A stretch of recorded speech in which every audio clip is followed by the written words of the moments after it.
Hey, everybody, welcome back to the Katie Lance podcast. I'm Katie Lance, and I'm so excited today. We have a very special guest in the house today. Christophe Choo is someone I have known for years, at least more than a decade, possibly 2 decades. He is one of the preeminent real estate professionals in the luxury market in beautiful Beverly Hills and surrounding areas. And I was actually just recently on his podcast. We had such a fun conversation that I was like, Christophe, you got to be on my podcast. And he graciously said yes. So happy to have you with us today, Christophe. Thank you. I'm super excited. And we've been friends for a long time. You add so much value and have taught me so much.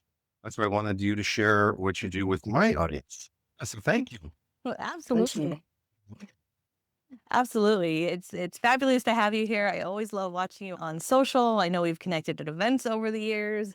You are by far the most fashionable person I know. And you're also just so down to earth, which I think is Oh, so beautiful. thank you. And because of our conversation and your advice, I have been doing those fashion shorts. Oh, good. So we'll have to link to those below so we can check those Oh, out. cool. I love it. I love it. Okay, well, I want to dig right in. You have built this remarkable, really recognizable, I think, luxury brand over the years. And I would love to hear from you. How have you done that? And how have you continued to stay relevant as things change and evolve? Really good question. So, first of all, I feel even though I was not from a wealthy family by any means, they were just regular working folks. I was naturally born to be in luxury. That was, I guess, my just instinct. Even as a young kid, my mom would sometimes buy me clothes without my approval from J.C. Penney and things I didn't like, and I refused to wear them. And luckily, and then luckily, starting at 6 years, being half French, my mom was from France, my father was from South Korea.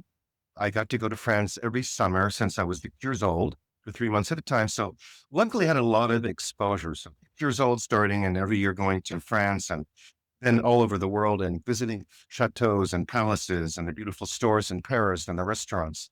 When you're exposed to things, you learn a lot. And in junior high school, since I was kind of very different than most kids in school, because I was into art, fashion, travel, food, and clothing at a young age. So my yearbook teacher, Vivi, who I was still friends with until she passed away last year, I was the editor of the yearbook in junior high school, and he had all of these amazing magazines. I don't know if you remember them, like W Magazine, Vogue Italy, all of the very expensive, back in those days, $20 European magazines. So I would get to look through them all and post. So luckily, I was exposed to a lot of luxury and beautiful things, and I love beauty in life. And so once I turned 18 and became into real estate, I thought it was a good place to go in. So that's kind of how I was born wanting that. I worked hard since I was 12 to start earning money to live that lifestyle because my parents, couldn't afford that for me. And then I just keep continuing it on. And, I'll be our 34th wedding anniversary next week. So my wife and I got married when I was 23, started dating when I was 18. So she's also very much like I am in terms of fashion, food, clothing, and luxury. That's probably why we initially connected. And so because of that, we then built our world around now living in the Beverly Hills area for 27 years and just events and shopping and parties. We love to do that and supporting good causes. So luckily, and it's something we love. So being in luxury is also help you to live it, breathe it in order to sell it. People who want to buy those homes, and particularly sellers in my marketplace, who I know I know them all. They need to see you at the same kind of events. They need to see that you have the same friends as they do. So that when they're thinking to sell their 5, 10, $50 million plus property, they think, oh, Christophe knows all of our friends. And so he would probably be able to find the right buyer for us. So as a funny aside, I think it was last week, we had friends of ours, the Imperial Royal Family of Ethiopia, the prince and princess and his two princess daughters. They're an imperial family, which is higher than a royal family because his great great great grandfather was King Solomon of all things. Can you imagine that? Oh my goodness. Lunch with them on Friday because they were coming to LA for a big ball on Saturday with Fidelio, the Prince of Savoy, Prince of Venice. His great grandfather was the King of Italy before it became a republic. If Italy today became a monarchy again, he would be the King of Italy. So we didn't put the ball together, but we invited guests to come to the ball on Saturday. most of our friends, a lot of our friends came, a lot of them didn't. And then my wife posted photos and videos. So now, like she said, like 15 phone calls from other friends. Like, oh, I can't believe you invited me and I didn't come. Next year I want to come because all the women that came on our table all wore tiara. So you got to wear a tiara, which they all did. I'll have And fun. the imperial princesses of Ethiopia all wore tiaras. And the prince of Ethiopia had lunch on Friday, and his wife gave us, Gabriel and I, a beautiful order from the imperial family, which we wore to the parties. We love to do that. And now with social media, we can share it in a way that people can see it. So but in my opinion, you have to live it, breathe it, be part of it in order to sell it. That answers that question. Yeah, no, oh my goodness, what an amazing experience. And I think you really hit the nail on the head. And, this isn't something you just, I would imagine you don't just turn on, turn off, right? This is like you said, you're living it and breathing it, eating it. And I could see someone watching this thinking, well, I aspire. I'm sure there's a lot of folks who aspire to that lifestyle. They aspire to work more in the luxury market, but maybe for whatever reason they aren't, or Yeah. they might hear this and go, "Oh my gosh, like I don't know a future king, or I don't know royalty." But I know you, Christoph, and I know obviously this has taken so many years of building that know, like, and trust factor and that kind of build. Yes. Yes. What advice would you give someone who is curious about up leveling and working with that luxury clientele? Is there something that they could do? First of all, my getting into high-end luxury was a very strategic plan. And so prior to being here in Beverly Hills, now I've been in this office for maybe 24-ish years. I've been in the business for maybe 25, I don't know how long. I was working previously in an area called Hancock Park, which is just 5 miles east of Beverly Hills. Hancock Park is a very defined area, one of the oldest neighborhoods in LA. One of the communities there that's gated from the 1890s. 1890s was the first gated community called Fremont Place. So I worked there, uh, and my average price when I was in that office, my average price when I moved was around 565 average price. And I always wanted to move to Beverly Hills. So God bless Biddy Graham. I was one of the management in the company in terms of I was a training director as well as selling. So I was at a management Mike Ferry conference for management with all of the managers, co-banker, long table. And Benny Graham was there and the assistant manager. And the assistant manager, Karen, said, Christoph, why didn't you come to work in Beverly Hills? I said, well, I've always wanted to, but I haven't done anything about it. He said, why don't you come meet me tomorrow and let's talk about it? So it was Friday, I went to meet Betty. She said, would you like to be in the office? I said, absolutely. Went back to my office, packed myself up and moved immediately. I mean, it was not even a thought. So I did that. My first referral when I came to Beverly Hills, we'd met a couple on our honeymoon cruise 34 years ago on the Crystal in Europe. It was a 2-week cruise. 1,200 people. We happened to be by the pool by this couple, met this couple, Stephen and Marshall Levinson, who live in Beverly Hills. We became friends, started going to their house. Then she sent me my first referral in Beverly Hills, which was great.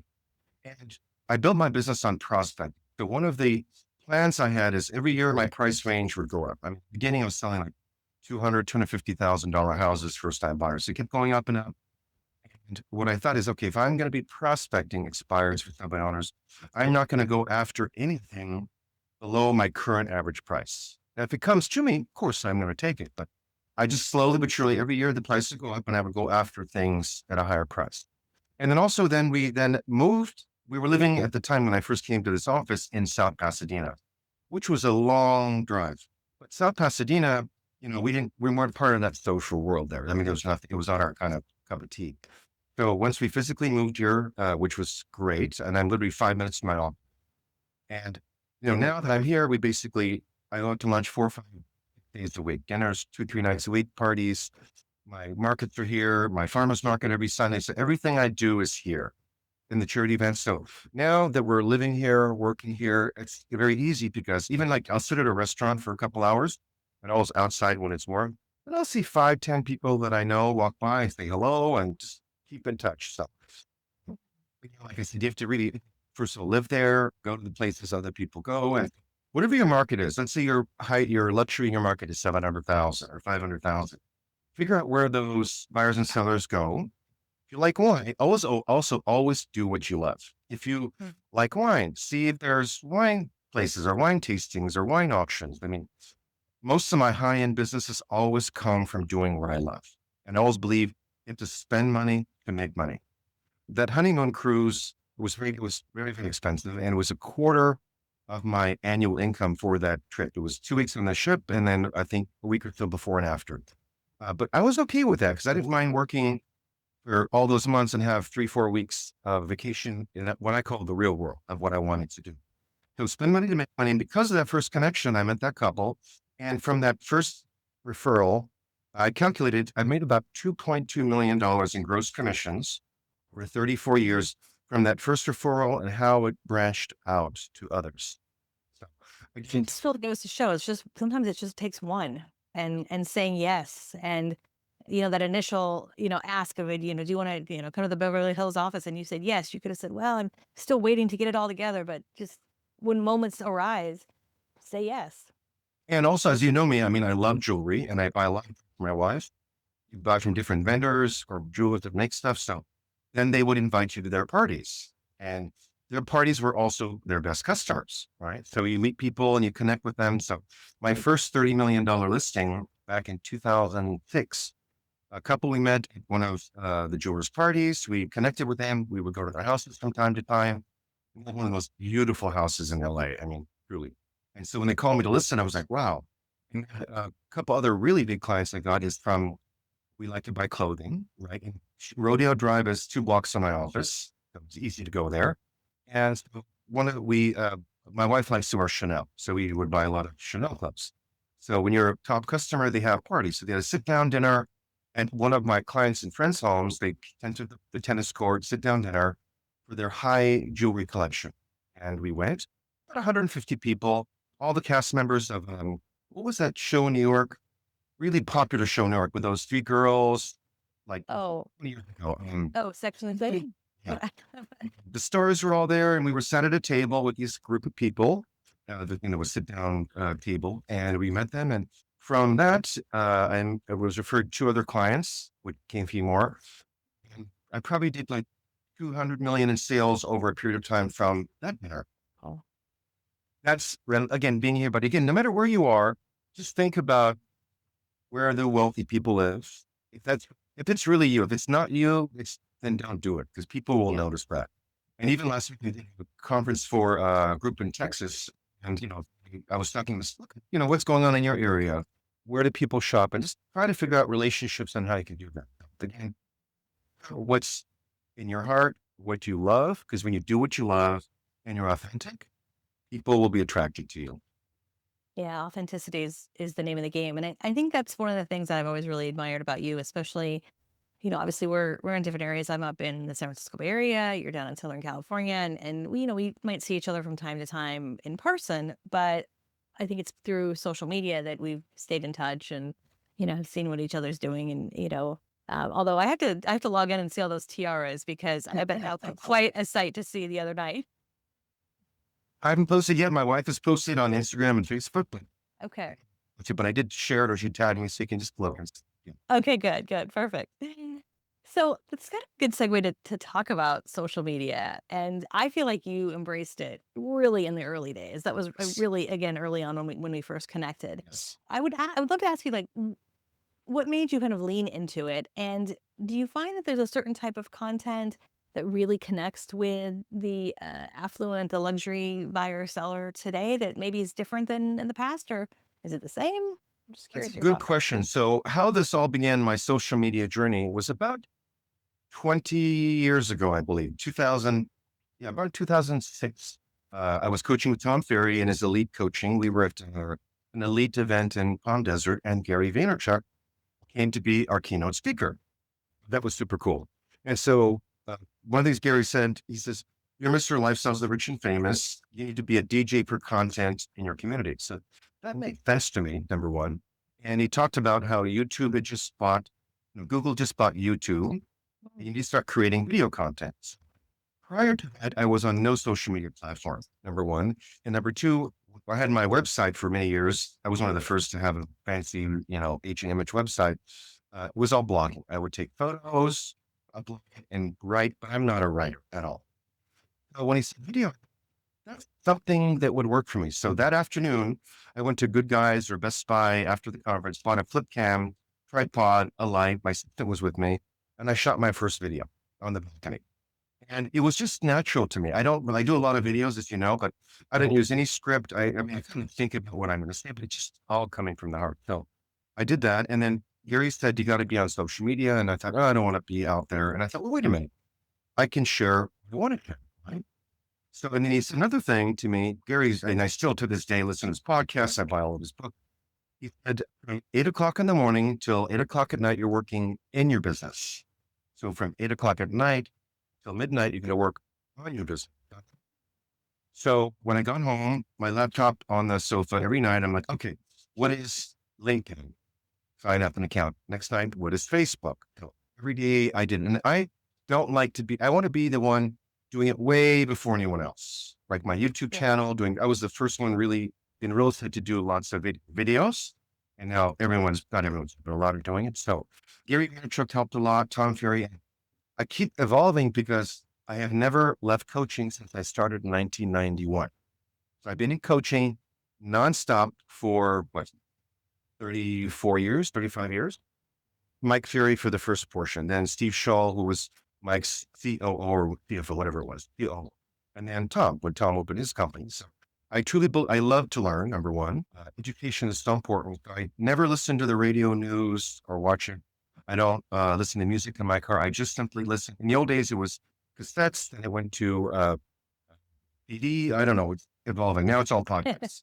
So I just love to learn, and I'm always willing to test, try, and see if it works. And if it resonates with me, then like video, just it was so easy. That's why we have 2,900 videos, and you just turn the camera on, see what I feel. And nowadays, Tom on one of his podcasts a few weeks ago, most of us that are successful I call it a control freak, but it's the right word. He said the term controlius maxima, and I love that. So I'm learning to let go, and Tom always talks about done is better than perfect. Yes. Yes. Like when I people know. leave me I comments, it's saying like, all the time too. was saying to me, "Oh, I want to do videos, but I'm afraid I, of how I look." And I don't really. I mean, of course, I'll look the best I can. But the bottom line is, and I'll say to them, is, you meet clients every day, right? You look how you look, right? So the only difference is there's a camera. Yeah. So that's all it is. I've been on a lot of TV shows, if you know, cast member and speaking. There's no difference to me if I'm in front of a camera, just talking one on one. To me, the camera is one on one, or speaking in front of 7,000 people. It's one on one. Yeah. I'm not fearful. I always test and try. Nowadays, there's so many things going on. Like you mentioned AI. I mean, it's like Claude and Notebook but just so many things. So I'm like, okay, when do I have time to test and try these things? Always learning, always growing. I love that. I love that. And I think, like you said, I think you've always have that attitude of you want to kind of being almost an early adopter of things and not wait till, you're trying to catch up or whatnot. And I love that you continue coaching and you continue learning. And when it comes to AI, I'm glad you brought up AI because I think, we're at a really interesting tipping point with AI. It can help in so many ways with automation and saving time. I also think that there's the flip side of AI, and some people are kind of like tired of seeing AI stuff, and so I personally think there's sort of a happy middle. And I would love to hear from you if would be willing to share maybe a way that you're using AI in your business. Are you using it to automate anything? Or is there a favorite tool that you're, having fun playing with right now when it comes to AI? So I have not personally done a lot of AI automation. And I know a lot of my friends are doing it and they're you can do all this stuff automated.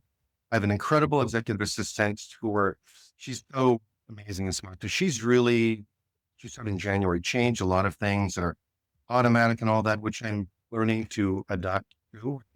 I'm easy to do that. So I'm learning and growing with that. But again, there's so much. And I'm not talking now so much about AI online. I did it for a couple months, but I think I'm going to slow that down a bit. I think there's so much value to it, a lot of things and I'm just learning every day. And at night, I'm on my phone playing with different things and trying different things. And if I like it, I don't like it. So I'm just testing and trying. But funny thing about videos, I mentioned my first video. So this morning I was going through my YouTube channel, my highest ranked videos, because in the old days, we didn't really do thumbnails and that kind of thing. So I'm going back to the highest videos. So one of them today popped up, 185,000 views. It was my first house tour video in 2008 or 9. Wow. And I remember I had my flip cam, my assistant did it. And so many of the comments were like, they could hear my shoes on the marble floor and all this stuff. Sure. No, but 185,000 views, Well, times. And that was not perfect. I don't care. I'm actually probably reshare it this week and just laugh about how it was awful. But anyway, well, like you said, done is better than perfect. And I actually think in a world where, again, I'm not anti AI, but I think because we see so much of it, it is really refreshing when you can see, oh, even if someone makes a typo, or I can hear your shoes on the marble, or there's just, I think that sort of authenticity, right, of just yeah. being human, being Yeah. real, the flub, the ums, the ahs, whatever it might be, Yeah. and Oh, yeah. The ums and ahs. I'm trying to get over that because when I watch, I'm like, let me see. So I have to figure out how to stop that. right, And it's funny. I did a driving tour video last week, which I posted. And, my driving tours are usually 18 to 30 minutes. I just get in the car, put the camera on, and just start talking.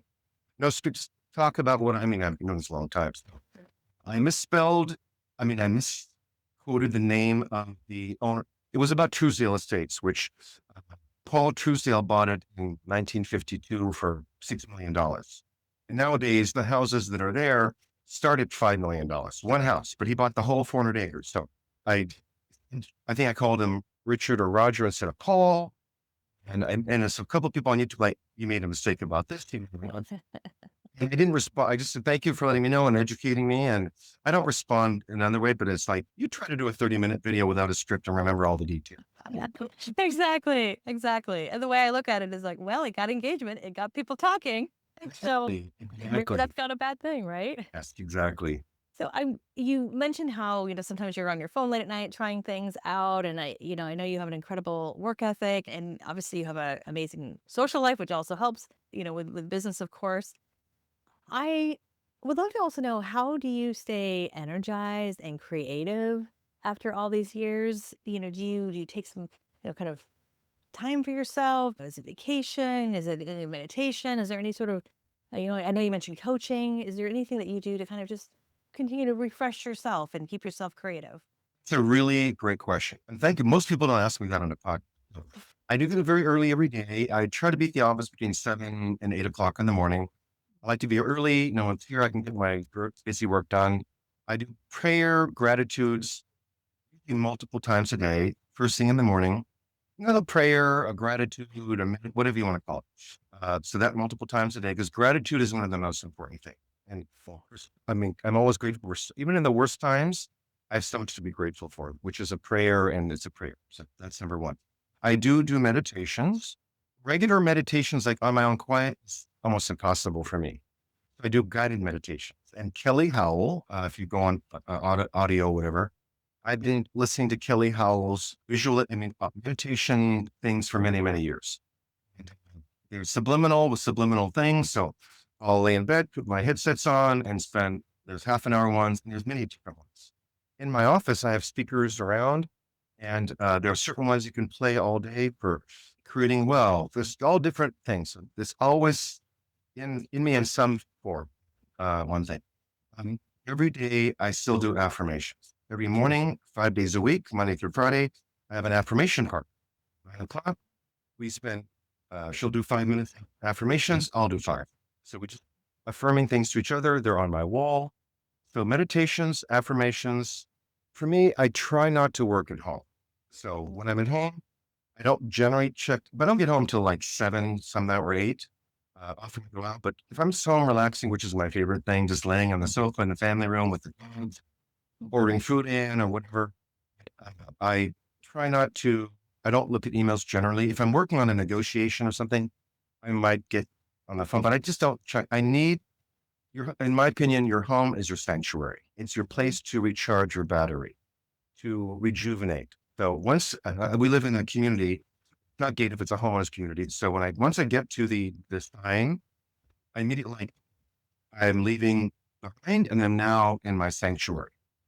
So that's really important. You have to shut down.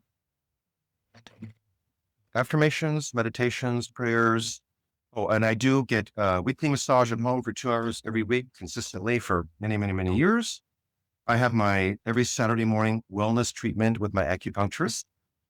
an hour and a half every Saturday, 11 o'clock in the morning. And that's the only, if I was teasing me, the only time of the week where I'm laying down with nothing on. Can't move because you got like 50 needles in your body. Right. And I just lay there and I do prayers and meditations. And then sometimes I fall asleep. So for sure. Oh, and I get facials once a month. So for sure, I have to do things to rejuvenate and replenish. I mean, that's so important. I really Yeah.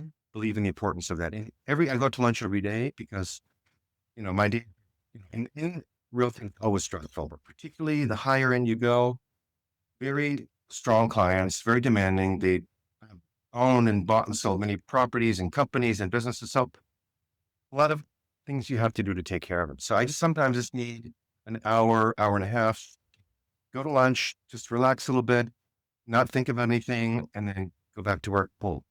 That's kind of, I think, the basics of what I do. I think that's so great. I think you have to build those intentions in, and I often tell agents, if you don't plan for that time, whether it's affirmations or meditations or some of the things that you mentioned, it just often doesn't happen, everything else will just sort of eat away at your time, and then you get burned out, and nobody wants to be burned out. And Also, creating a sign like every place you are is a sanctuary. So my office. Next time you come to Beverly Hills, we're gonna have lunch. My office, I have beautiful flowers and real plants and fresh flower like so like every 2 days, beautiful fresh flowers. beautiful. Homes everywhere. I have diffusers with aromatherapy. I have lots of crystals. I have music. I have low lighting. I have air purifiers. So again, like when you're selling a house, it's all about sight, sound, feel, the emotion. Like people walk in the door within a minute, they feel. And people come to my office, they walk in like, "Oh, it smells so good." And people like, I feel so good in here. That's the point. Yeah. People walk in and say, and candles. So it's a total change. So your home should create a sanctuary. Even for me, like I get so busy that we have a beautiful home and many years of collecting antiques and art. I think to myself, how many times I not even go into our living room and our dining room? I'm so busy. So even my garden, I always wanted a big garden, a beautiful garden. I try to make it a point when I get home, take my shower, go outside. We have a beautiful terrace with birds and hummingbird feeders and fountains, and then the garden with everything landscaped and statues. And I just try to go out there and just enjoy the energy of, and the earth gives us energy, the trees, every day I'm grateful for, the weather and sky and the air I breathe and the trees and what they give us. We feed all the animals in our property, raccoons and squirrels and everything. So I appreciate the beauty of life and what God has provided to us and the wonderful things. So I just need to make more time to appreciate it. So create a sanctuary in your house, in your office to help you regenerate. That's one of my I think thoughts. that's beautiful. That's such a beautiful sentiment. And even when you are working, you're like you said, your home, your office, it's a sanctuary. It's a place that you look forward to going, and people go, "Oh my gosh, there's something different about this," and Yes. it's just that energy, that vibe. I was telling my wife 2 days ago, I said, we, and the house we bought, we took 3 years to find the house. The minute we found this house, we bought it within a minute we decided to buy it. We bought it that afternoon and closed 30 days. Right. Wow. Still to this day, and we remodeled the whole thing. We have a family room in the center of the house, which has a fireplace. And I believe it's truly one of the prettiest family rooms of any I've ever seen in my career. Uh, I mean, may not be your thing, but with the antiques and the crystal, I have a huge crystal collection of very rare crystals, the energy from that, the artwork, all of it. And I said to Gabas, we're so blessed with such a beautiful room. And that's really where we spend most of our time, that the French doors are open. They're all glass, solid doors. So that's all windows to the garden. And the doors are always open. And feeling and energy of all that, just go to your house and do some things and make it beautiful and lovely. Don't have a messy house. Don't have a messy office. You have to have a space that's for feng shui. That's important to have a good space. Absolutely.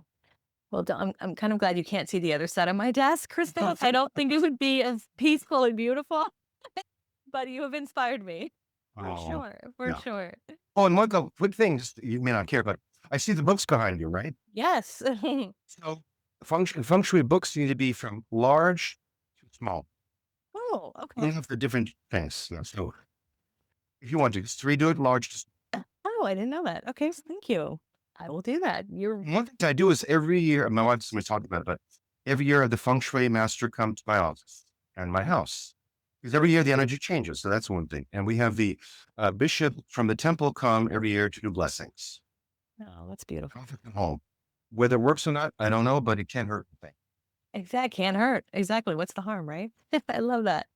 Okay, I have one last question for you. You're okay on time? Yeah, I'm fine. Okay, perfect. Okay.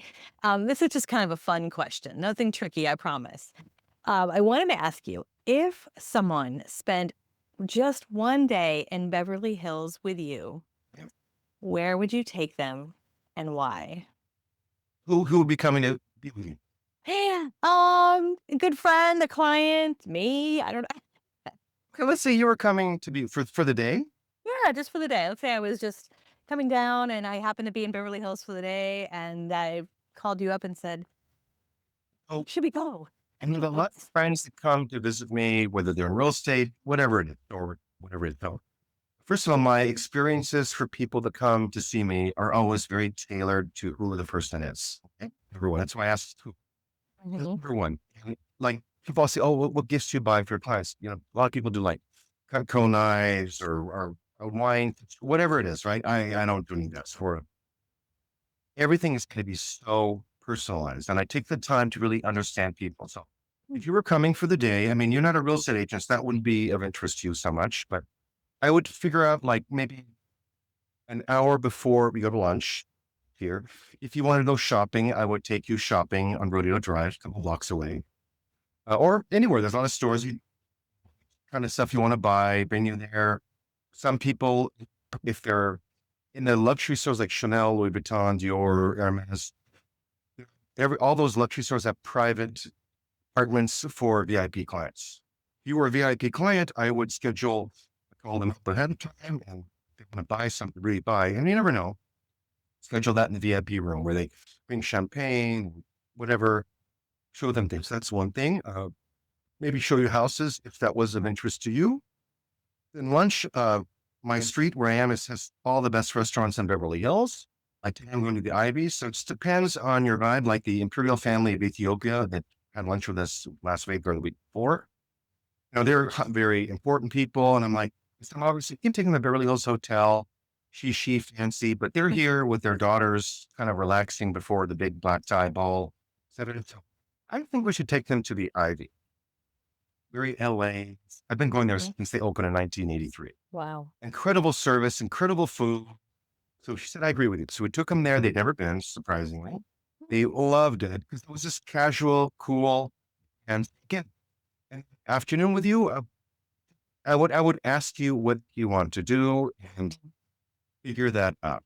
That just sounds like you. You're very thoughtful, and I love that you cater it to whoever, you're chatting with. And I think that speaks a lot to just your success. It's not this sort of one size fits all. And whether we're talking about the luxury market or anyone, I mean, I think anyone wants to feel that you've noticed, that you've been and you've thought about it, you've asked questions, Yeah. that you notice. And I think that's probably in a lot of ways you're gonna secret sauce is you notice, you ask questions and you're curious. I Yes. think curiosity is so important.